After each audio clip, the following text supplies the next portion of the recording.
ඔයා පිටරටකට වෙලා තනි වෙලා මැරීගෙන හම්බ කරත් ගෙදර ආවහම අහන්න වෙන්නේ බැනුනුයි අඩුපාඩුයි විතරක්ද? මේක බලන නෝන කෙනෙක්. ඔයා දවස් 30ෙම ගෙදර මහන්සි වෙලා වැඩ කරලා හවර වෙලා මහත් වෙනකම් මග බලන් ඉඳලා එයා ගෙදර ආවම ෆෝන් එක තියා විතරක් බලාගෙන ඉන්නවද? වචනයක්වත් කතා කරන්නේ නැතුව. අද මේක හුඟක් විදේශ රටවල ජීවත් වෙන පවුල් වල තියෙන ගැටලුවක්. අද අපි බලමු ඇයි මේක මෙහෙම වෙන්නේ? ඒකට විසඳුම මොකක්ද කියලා. හිතන්න මෙල්බර්න් වල ඉන්න රුවන් ගැන. රුවන් දවස් 30ෙම කර්මාන්ත ශාලාවක වැඩ කළා. හවසට ඌබර් දුවලා තමයි ගෙදර එන්නේ. ලංකාවේ ඉන්න දෙමව්පියන්ට සල්ලි යවන්න ඕන. ඒ වගේම මෙහි ගෙදර මෝගේජ් එක ගෙවන්න ඕන. මේ දේවල් නිසා රුවන්ගේ ඔළුවයි ඇඟයි හරියට බැටරි බැහැලා වගේ. එයා මේ හැමදේම කරන්නේ පවුලට තියෙන දැඩි ආදරය නිසා වුණත් වචනයක්වත් කියන එයාට ශක්තිය නැහැ. ඒක නිසා රුවන් ගෙදර එන්නේ පොඩි හරි සැනසීමක් බලාගෙන. දැන් අපි බලමු රුවන්ගේ බිරිඳ. රුවන්ගේ බිරිඳ දවස් 30ෙම ළමයි බලාගෙන ලොකු වැඩ කොටසක් ගෙදර කරනවා. එයා ලොකු හුදකලාවක ඉන්නේ. මොකද ලංකාව වගේ නෙමෙයි. ලංකාවේ නම් නෑදෑයෝ යාළු මිත්‍රාදීන් ඉන්නේ. ඒක නිසා ගයනෙට ඕන මහත්තයා ගෙදර ආවහම විනාඩි 10ක් හරි කතා කරලා ආදරෙන් හිත සනස ගන්න. හැබැයි රුවන් මහන්සි වෙලා ගෙදර ඇවිල්ලා ෆෝන් එක දිහා බලන් ඉන්නකොට ගයනෙට හිතෙන්නේ තමන් ප්‍රතික්ෂේප වුණා කියලා. තමන්ට හස්බන්ඩ් ආදරේ නෑ කියලා වගේ හැඟීමක් එයාට ඇති වෙනවා. මේ හුදකලා බව නිසා ගයනගේ හිතේ ලොකු වේදනාවක් ඒ වගේම බයක් ඇති වෙනවා. දැන් මොකද වෙන්නේ? රුවන් ගෙදර දොරෙන් ඇතුළු වෙනකොටම මේ ලෝක දෙක එකට හැප්පෙනවා. ගයනි තමන්ගේ පාළුව මකා ගන්න රුවන්ගෙන් ආදරේ ඉල්ලන්නේ දෝෂාරෝපණයක් විදියට. ඔයාට අපිව පේන්න බෑ. ඔයා ඉන්නේ හැමතිස්සෙම ෆෝන් එකේ. බලන්න අර Facebook එකේ ඉන්න මිනිස්සු. ඒ මිනිස්සු ගෑනු අයව කොච්චර තැන්වලට එක්ක යනවද? මෙන්න මෙහෙම කියලා ගයනි කෑ ගහන්න පටන් ගන්නවා. මෙච්චර දවස් 30 මැරිලා තහවර වෙලා ගයනිගෙන් කිසිම ඇගීමක් නැතිවීම ගැන රුවන් ඉන්නේ දැඩි කලකිරීමකින්. ඒ වගේම මානසික පීඩනයකින්. මේ වෙලාවට රුවන් කරන්නේ ගල් ගිලිනවා වගේ නිහඬ වෙලා පැත්තකට වෙලා ඉන්න එක. මෙතනදී ඔබ තේරුම් ගන්න ඕන වැදගත් දෙයක් තියෙනවා. මෙතන ප්‍රශ්නේ තියෙන්නේ රුවන්ගේවත් එහෙම නැත්නම් ගයනගේවත් නෙමෙයි. ප්‍රශ්නේ තියෙන්නේ මේ විනාශකාරී චක්‍රය. බිරිඳට පාළුව නැති කරගන්න ආදරය ඉල්ලලා කෑ ගහනවා. ඒකට බයේ මහත්තයා තවත් ඈත් වෙලා ඉන්නවා. නිහඬ වෙලා ඉන්නවා. මහත්තයා නිහඬ වෙනකොට බිරිඳ තවත් බය වෙලා අයියෙන් කෑ ගහනවා. පිරිමියාගේ නිහඬ වීමේ ප්‍රතිචාරයයි කාන්තාවගේ බියවීම ප්‍රතිචාරයයි අතර තියෙන ලොකුම ගස්ඨණය තමයි මේ පවුලට තියෙන්නේ. මේක හරියට භාෂාවන් දෙකකින් කතා කරනවා වගේ වැඩක්. මහත්තයා හිතනවා මම මැරීගෙන වැඩ කරන්නේ මගේ පවුලට තියෙන ආදරය නිසා. ඒක එයා ආදරය පෙන්වන විදිය. හැබැයි බිරිඳට ඕන කාලය සහ වචන වලින් ලැබෙන ආදරය. මේ භාෂාවන් දෙක එකිනෙකට මැච් වෙන්නේ නැති නිසා දෙන්නම ඉන්නේ ලොකු පීඩාවකින්. මහත්තයා හිතනවා කොච්චර දේවල් කරත් බිරිඳ නම් සතුටු කරන්න බෑ. බිරිඳට හිතනවා මට මේ ලෝකේ කවුරුවත් නැහැ ආදරය කරන්න. මේ අමිහිරි චක්‍රය ඇතුලේ මේ දෙන්න පිච්ච ඉන්නකොට අපේ මොළය හැසිරෙන්නේ කොහොමද? මහත්තයා කෑ ගහන්නේ නැතුව ගල් බැම්මක් වගේ ඉන්නකොට බිරිඳට පිස්සු තද වෙනවා වගේ දැනෙන්නේ ඇයි? ඒකට විද්‍යාත්මක රහස මම ඊළඟට ඔබට ඉදිරිපත් කරනවා. මහත්තයා කතා කරන්නේ නැතුව ගල් ගිලිනවා වගේ ඉන්නකොට බිරිඳට තව තවත් කේන්ති යන එකේ විද්‍යාත්මක රහස ඔබ දන්නවද? මේක ඔය දෙන්නගේ නරකකමක් නෙමෙයි. මේක අපේ මොළයේ ඇතුලේ සිදුවන රසායනික ක්‍රියාවලිය. මනෝවිද්‍යාවේදී මේ තත්ත්වයට කියන්නේ provider role strain කියලා. ඒ කියන්නේ පවුලක ආර්ථිකය නඩත්තු කරන පිරිමියෙකුට තියෙන අසීමිත පීඩනය. විශේෂයෙන්ම විදේශ රටක ඉන්නකොට මේ පීඩනය දෙගුණ වෙනවා. ඒක නිසා පිරිමියාගේ මොළයයි ඇඟයි සම්පූර්ණයෙන්ම හෙම්බත් වෙලා තමයි එයා ගෙදර එන්නේ. එයාගේ ඇඟේ තියෙන ශක්තිය ඔක්කොම සල්ලි හොයන්න බෑ වෙලා. ගෙදර ඇවිල්ලා බිරිඳට ආදරෙන් කතා කරන්න තරම් ශක්තියක් නැති වෙනකොට තමයි අපි කියන්නේ රෝල් ඕවර්ලෝඩ් කියලා. එයාගේ භූමිකාව ඕවර්ලෝඩ් වෙලා තියෙනවා. හැබැයි මේ වෙලාවට බිරිඳගේ පැත්තෙන් සිද්ධ වෙන්නේ සම්පූර්ණයෙන්ම වෙනස් දෙයක්. අපේ ඕනෑම කෙනෙකුගේ තියෙනවා ලව් ටැංක් කියලා. ආදර ටැංකියක්. මේ ආදර ටැංකිය පිරුණාම තමයි ආදරණීය බවක් ඇති වෙන්නේ. කාන්තාවකට ආදරය දැනෙන්න නම් ක්වොලිටි ටයිම් එකක්, හොඳ ගුණාත්මක වෙලාවක්, හොඳ ගුණාත්මක කාලයක්, ඒ වගේම ආදරණීය වචන ඒවා හරි වැදගත් වෙනවා. එහෙම නැති වුණාම එයාගේ ලව් ටැංක් එක හිස් වෙනවා. මේක හිස් වුණාම එයාගේ මොළයට දැනෙන්නේ Tamanට අනතුරක් වෙනවා. Taman තනි වෙලා කියන වගේ හැඟීමක්. ඒක නිසා ඇය සාමි පුරුෂයාගෙන් බලෙන් හරි ආදරේ ඉල්ල ගන්න උත්සාහ කරනවා. මේ තත්වයන් දෙක එකට එකතු වුණාම ඇතිවන භයානකම මනෝවිද්‍යාත්මක ගැටුම තමයි demand withdraw pattern කියන්නේ. එහෙම නැත්නම් ඉල්ලීම සහ මගහැරීම. ලෝක ප්‍රකට මනෝවිද්‍යාඥවරියන් දෙදෙනෙක් තමයි ඩොක්ටර් මොලි මිල්වුඩ්, ඒ වගේම ජෙනිෆර් වෝල්ට්ස්. එයා මේක ලස්සනට පැහැදිලි කරනවා. ආදරය ඕන කෙනා දිගටම චෝදනා කරමින් ආදරය ඉල්ලනවා. නිදහසයි විවේකයයි ඕන කෙනා ඒ චෝදනා දරා ගන්න බැරුව දිගටම හැංගෙනවා. දැන් ඔබට තේරෙනව නේද? එක්කෙනෙක් පස්සෙන් එලවන් එනකොට අනිත් කෙනා දුවනවා වගේ වැඩක් වෙන්නේ. ලෝකෙ ඉන්න හොඳම පවුල් උපදේශකවරයෙක් තමයි ඩොක්ටර් ජෝන් ගොට්මන්. එයා කියනවා කසාදයක් විනාශ වෙන්න ප්‍රධාන කාරණා 4ක් තියෙනවා. ඒකේ ප්‍රධානතම කාරණයක් තමයි ක්‍රිටිසිසම්, විවේචනය. එහෙම නැත්නම් සැමියාගේ චරිතයට දොස් කියන එක. ඔයා හරි ආත්මාර්ථකාමී. ඔයාගේ වැඩ ටික විතරයි කරන්නේ. ඔයා කරන්නේ හම්බ කරන දේ විතරයි. මෙන්න මේ වගේ දේවල් කියන එක. මේ වෙලාවට පෙරිමිය කරන්නේ ස්ටෝන් වෝලින්. එහෙම නැත්නම් ගල් බැම්මක් වගේ නිශ්ශබ්ද වෙලා ඉන්නේ. මතක තියාගන්න මේක බිරිඳව වේදනාවට පත් කරන දෙයක් නෙමෙයි. එයාගේ බ්‍රේන් එකෙන් ඔටෝමැටිකලි වෙන දෙයක්. ඒක එයාගේ හෙම්බත් වෙච්ච මනස බේර ගන්න කරන උපක්‍රමයක්. බිරිඳ මේ විදිහට චෝදනා කරනකොට පිරිමි මොලේ ඇමිග්ඩලා කියන කොටස ඇක්ටිවේට් වෙනවා. එතකොට එයාට දැනෙන්නේ තමන් ඉස්සරහා ඉන්නේ තමන්ගේ ආදරණීය බිරිඳ නෙමෙයි. සිංහ දේනුවක්. එහෙම නැත්නම් කොටි දේනුවක් කියලා. එතකොට පිරිමියාගේ heart rate එක වැඩි වෙනවා. fight or flight mode එකට යනවා.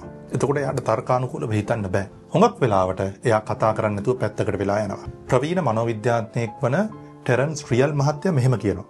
දැන් මේ fight or flight mode එක කැලෑවේ ජීවත් වෙනකොට හොඳයි. හැබැයි ඔබේ බිරිඳ ඉස්සරහා මේක හරියන්නේ නැහැ. දැන් රණ්ඩුවක් වෙලාවට අපි හැසිරෙන්නේ බය වෙච්ච පොඩි ළමයි වගේ. හැබැයි එතනදී වැදගත් වෙන්නේ කවුරු හරිද කවුරු වැරදිද කියන එක නෙමෙයි. ඔබ දෙදෙනාම එකතු වෙලා කොහොමද මේ ප්‍රශ්نين ගොඩ එන්නේ කියන එක. කණ්ඩායම් හැඟීමක් තියෙන එක. දැන් මේ විනාශකාරී චක්‍රය ඇතුලේ ඔය දෙන්නගේ මොලේ මොකක්ද වෙන්නේ කියලා ඔබ දන්නවා. පිරිමි මොලයට ඕන නිදහස, කාන්තා මොලයට ඕන ආදරය. දැන් මේ ගැටුම තරහ ගන්නේ නැතුව, ප්‍රශ්න ඇති කරගන්නේ නැතුව විසඳ ගන්න පුළුවන් ප්‍රායෝගික ක්‍රම තියෙනවද? අන්නේ රහස මම ඊළඟ කොටසින් ඔබට ඉදිරිපත් කරනවා. අද රැයට මහත්තයා ගෙදර එනකොට රණ්ඩු වෙන්නේ නැතුව ආදරෙන් කතා කරන්න පුළුවන් රහසක් තියෙනවා කියලා ඔයා දන්නවද? අද ඉඳන් ඔයාලගේ ගෙදර මේ මනෝවිද්‍යාත්මක රහස් ටික අනුගමනය කරන්න ජීවිතය සම්පූර්ණයෙන්ම ලස්සන වෙයි. පළවෙනි එක තමයි විනාඩි 20 නීතිය. මහත්තයා ගෙදර ආවට පස්සේ පළවෙනි විනාඩි 20 අඩුම ගානේ පළවෙනි විනාඩි 20 එයාට නිදහස ඉන්න දෙන්න.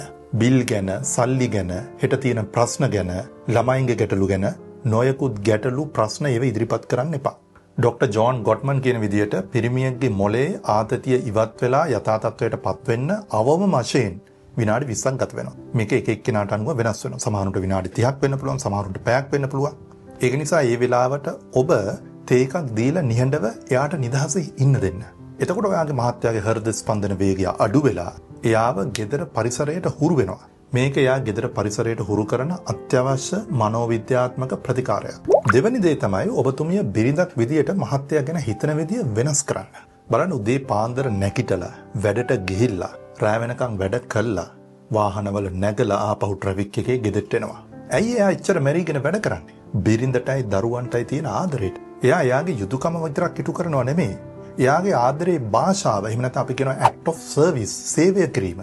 ඒක තමයි එයාගේ ආදරේ භාෂාව. හිතන්න එයාට කොච්චර ගැටලු වලට රැකියා ස්ථානේ මුහුණ දෙන්න සිද්ධ වෙනවද කියලා. වැඩට යනකොට, ආපහු වැඩට එනකොට පාරේ කොච්චර ගැටුම් වලට මුහුණ දෙන්න සිද්ධ වෙනවද? පිරිමින් සාමාන්‍යයෙන් තමන්ගේ සිදුවෙච්ච මානසික ප්‍රශ්න කාන්තාවන් වගේ කියන්නේ නැහැ. ඒක පිරිමින්ගේ ස්වභාවය. ඉතින් එයා මේ වේදනාවන් දරාගෙන තමයි ගෙදරට එන්නේ. ඒක නිසා මතක තියාගන්න මේ කැපකිරීම, මේ හොයන හැම සතයක්ම ඔයාගේ ආදරය කියන බැංකු ගිණුමට දාන සල්ලි කියලා හිතන්න. ඒක මෙනෙහි කරන්න, ඒක දකින්න එයා ඔබට කොච්චර ආදරේද කියලා. අනිත් එක තමයි මේ විෂ සර්කල් එක, විෂම චක්‍රය කඩලා දාන්න පුළුවන් හොඳම බෙහෙත තමයි ඇප්‍රීසියේෂන්. එහෙම නැත්නම් අගය කොට සැලකීම. මේක බලන රත්තරන් නෝනවරු මතක තියාගන්න. මේ අගය කිරීම කියන එක හරිම වැදගත්. හැබැයි හොඟක් වෙලාවට නැත්තිත් මේකම හස්බන්ඩ්ගේ අඩුපාඩු ඕන පදන් කියන්න පුළුවන්. ඕන පදන් චෝදනා මුඛයෙන් කතා කරන්න පුළුවන්. හැබැයි ඔබ කී පාරක් එයාව ඇත්තටම අගය කරා. ඔයා අපි වෙනුවෙන් මෙච්චර මහන්සි වෙන්නේ. ඔයා අපි වෙනුවෙන් නිසා නේද මෙච්චර රෑ වෙලා ගෙදර එන්නේ. ඔයා අපි නිසා නේද මෙච්චර ඕටි කරන්නේ. බලන්න ඔබ එහෙම අහලා තියෙනවද කියලා. මතක තියාගන්න මේ වගේ පොඩි අගය කිරීමකට පුළුවන් එයාගේ ඔළුවේ තියෙන ලොකු විශාල බර අඩු කරලා දාන්න. ඒක ඒ තරම්ම ප්‍රබල බෙහෙතක්. ඒ වගේම මේක බලන ආදරණීය මහත්තුරු ඔබත් මතක තියාගන්න ඕන. බිරිඳ ගෙදරකට වෙලා රස්සාවක් නොකරනවා වුණත් එයා කරන්නේ ලොකු යුද්ධයක්. දරුවෝ බලාගන්න එක, ගෙදර වැඩ ටික කළමනාකරණය කරන එක. ඒක නිසා එකිනෙකාට ඇඟිල්ල දික් කරන්න එපා. ඔයා කිසිම වැඩක් කරන්නේ නැහනේ. එයාගේ වැඩත් අගය කරන්න. ඒක තමයි වැදගත් වෙන්නේ. අනිත් එක මහත්තයා වැඩට ගිහිල්ලා ගෙදර මහන්සි වෙලා ආවට පස්සේ ඔබ කතා කරන විදිය හරියට වැදගත් වෙනවා. චෝදනා මුඛයෙන් කතා කරන්න එපා. ඔයාට කොහොමත් අපි උගානක් නැහනේ. ඔයා හැමදාම එහෙමනේ කරන්නේ. ඔයා හැමදාම කතා කරන්නේ නැහනේ. අර කලාතුරකින් වෙන දෙයක් හැමදාම කියලා. එහෙම නැත්නම් පොඩි වරදක් ලොකු කළා කියලා. මේ වගේ චෝදනා මුඛයෙන් කතා කරන්න එපා. මොකද දිගින් දිගට මෙහෙම කරාම එයාගේ මොළය විසින් ඔයාව ප්‍රතික්ෂේප කරනවා. චෝදනාව වෙනුවට ඔයාට දැනෙන ආදරය කියන්නේ. මට අද දවසේ ලොකු පාළුවක් දෙන්න ඔයා නැතුව. මට අද ඔයත් එක්ක ටිකක් කතා කරන්න ඕන. අද මට ඔයත් එක්ක ටිකක් ළඟින් ඉන්න ඕන. මේකට මනෝවිද්‍යාව කියන්නේ soften startup කියලා. මෘදු ලෙස කතාව පටන් ගන්නවා කියලා. මොකද ඔයා චෝදනා කරන්නේ නැතුව මේ වගේ ආදරණීය වචන භාවිතා කරලා එයාගේ හිත සනසනකොට අර එයාගේ මොලේ තියෙන fight or flight mode එක ඉබේම නැති වෙලා යනවා. දැන් මේකෙන් කියන්නේ ඔයාට ප්‍රශ්නයක් ඇති වුනහම කතා නොකර ඉන්න ඕන කියලා. ටෙරන්ස් රියල් මහත්මයා ප්‍රශ්නයක් ඇති වුනහම අනුගමනය කරන්න ඕන ක්‍රම 4ක් කියලා දෙනවා. මේක අනුගමනය කරන්න. ඉස්සෙල්ලම වෙච්ච දේ කියන්නේ. හැබැයි මේ ක්‍රමය අනුගමනය කරන්න ඕන මහත්මයා හොඳට calm down වෙලා. අර විනාඩි 20 එහෙම නැත්නම් විනාඩි 30 එහෙම නැත්නම් පැය ඉක්ුත් වුණාට පසුව. ඉස්සෙල්ලම කියන්නේ ඔයාට වෙච්ච දේ. අද ඔයා ගෙදර ආවට මාත් එක්ක කතා කරේ නැහැ. මේක චෝදනා මුකෙන් නෙමෙයි කියන්නේ. දෙවෙනියට කියන්නේ ඔයාට හිතුණ දේ. ඒ වෙලාවට ඇත්තටම මට හිතුණා ඔයා මට ආදරේ නැහැ. ඒ වෙලාවට මට හිතුණා මම තනි වෙලා කියලා. මතක තියාගන්න මෙතෙන්දී ඔයා චෝදනා කරනව නෙමෙයි. ඔයාට හිතේ ඇති වෙච්ච දේ තමයි මේ කියන්නේ. තුන්වෙනි පියවරේදී කියන්න ඔයාට හිතට තදින් දැනුණ දේ. මට ඒ වෙලාවේ ලොකු බයක් දැනුණා. මට ඒ වෙලාවේ ලොකු තනිකමක් දැනුණා. මොකද අපි දෙන්න විතරයි මේ රටේ ජීවත් වෙන්නේ. දැන් හතරවෙනි පියවරට යනවා. හතරවෙනි පියවරේදී කියන්නේ ඔයාට අවශ්‍ය දේ.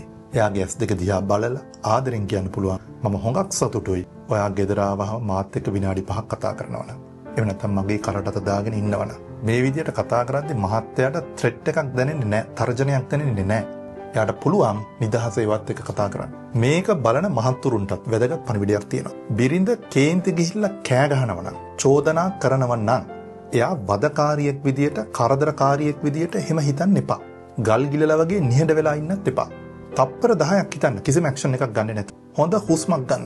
හුස්මක් අරගෙන මෙන්න මෙහෙම හිතන්න. මේ ඉස්සරහා ඉන්නේ මගේ හැතරියක් නෙමෙයි.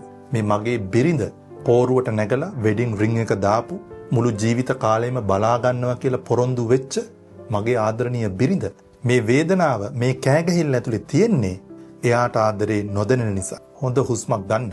ඔයා කැමති වුණත් අකමැති වුණත් එයාගේ අතින් අල්ලලා කියන්න මම ඔයාට ගොඩක් ආදරේ. මට අද ටිකක් මහන්සියි. අපි ටිකක් වෙලා ඉඳලා හවරලා අපි කතා කරමු. මේවා ප්‍රැක්ටිස් කරලා නැත්නම් හරි අමාරුයි මුලින් කරන්න. හැබැයි මේවට හුරුනාට පස්සේ මේව ඔටෝමැටිකලි සිද්ධ වෙනවා. මතක තියාගන්න මේ ගැටුම ඔය දෙන්න අතර තියෙන ගැටුමක් නෙමෙයි.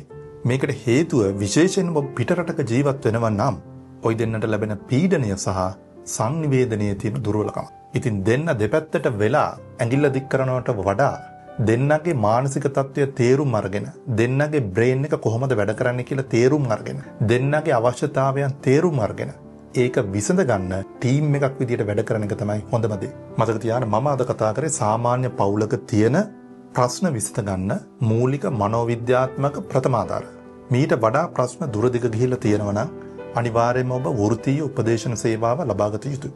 ඒ වගේම ඔය දෙන්නටත් මේ වගේ කවුරුවත් අහන්නේ නැති විසඳ ගන්න බැරි ප්‍රශ්න තියෙනවා නම් පල්ලෙහා ලින්ක් එකක් දාලා තියෙනවා. මේ ලින්ක් එකට ගිහිල්ලා නිර්නාමිකව ඔබේ ප්‍රශ්නේ ඉදිරිපත් කරන්න පුළුවන්. මොකද මේ කතාව මේ වගේ පවුල් දහස් ගාණක් බේරගන්න උදව් වෙනවා. ඒක ඔබ සමාජයට කරන ලොකු සේවයක්. මොකද මගේ ඊළඟ වීඩියෝ එකකින් මේ ප්‍රශ්නෙට පිළිතුරක් ලබා දෙන්න පුළුවන්. ඉතින් මේ වගේ වීඩියෝ නරඹන්න මේ පිටුව ෆලෝ කරන්න මේ channel එක subscribe කරන්න නැවතත් මම ඔබ හමු වීමට බලාපොරොත්තු වෙනවා. ඔබ දෙදෙනාට ජය.